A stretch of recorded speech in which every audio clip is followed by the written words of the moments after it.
Global markets advanced after news of bin Laden's death. The Middle East shares climbing as Egypt's benchmark stock index gained the most in almost 2 weeks. Edward Djerejian, he's the former U.S. ambassador to Syria and Israel. He's currently managing partner and founder of Djerejian Global Consultancies. He joins us now from Rice University in Houston, Texas. Mr. Ambassador, welcome to Bottom Line. Always a pleasure to have you on. Pleasure to be with you, Mark. Mr. Ambassador, you just heard our report from our correspondent Peter Cook. Some members on Capitol Hill are asking a very blunt question. Is it possible that Pakistani officials did not know that Osama bin Laden was in their midst? I think that's a very important question. I think we have to probe a little deeper into our ambiguous partner or ally in Pakistan.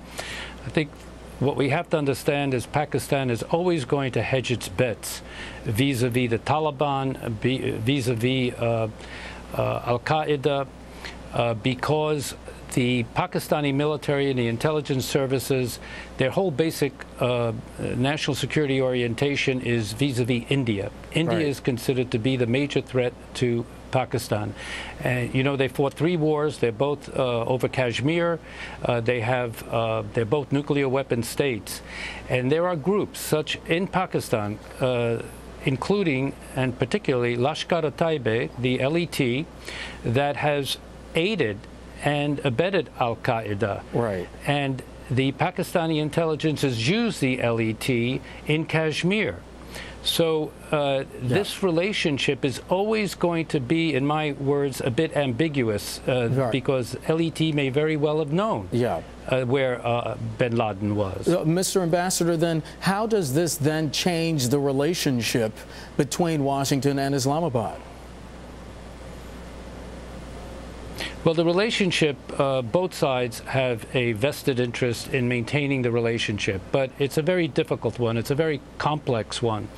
And I think the major thrust is to get Pakistan to be more transparent with us in terms of what our policies are in Afghanistan, what Pakistan is willing and not willing to do with groups like the Al-Haqqani network, and come clean. Because we have well over 100,000 troops in Afghanistan. We're fighting a war there. We're investing blood and treasure, and as you've stated in your reports, $20 billion worth of aid to Pakistan, especially oriented toward counterterrorism efforts.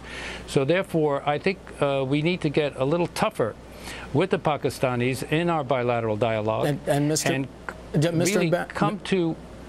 Mr. Ambassador, I'm sorry, but I wanted to ask you then, you mentioned the $20 billion in aid, and as Peter Cook mentioned, Susan Collins, the Republican from Maine, saying that perhaps we need to take a closer look at that.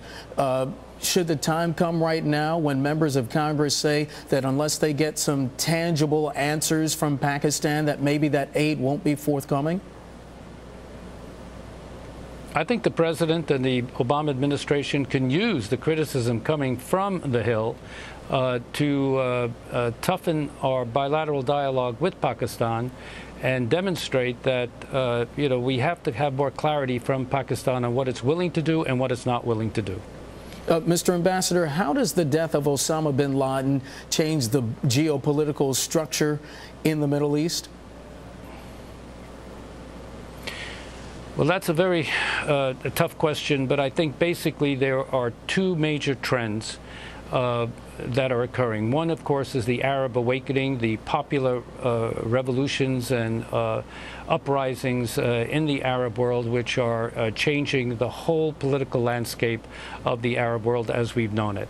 The people are demanding their basic rights after decades of repression under various autocracies. This is a fundamental change in the Middle East that U.S. policy is going to have to adapt to how we respond to these changes country by country. I think differentiation is very important. What's interesting is in the Arab uprising, al-Qaeda had no role. It was not cited, it was ignored. And Islamic radicalism was ignored. That's a good sign. So you couple the Arab awakening with the death of Osama bin Laden, and those are 2 very good developments in the long term. But, Mark, in the short term, it's going to be very rocky and very dangerous. Edward Djerejian, he's the former U.S. ambassador to Syria and Pakistan, joining us from Rice University in Houston. Mr. Ambassador, thank you for your time. We appreciate it. My pleasure.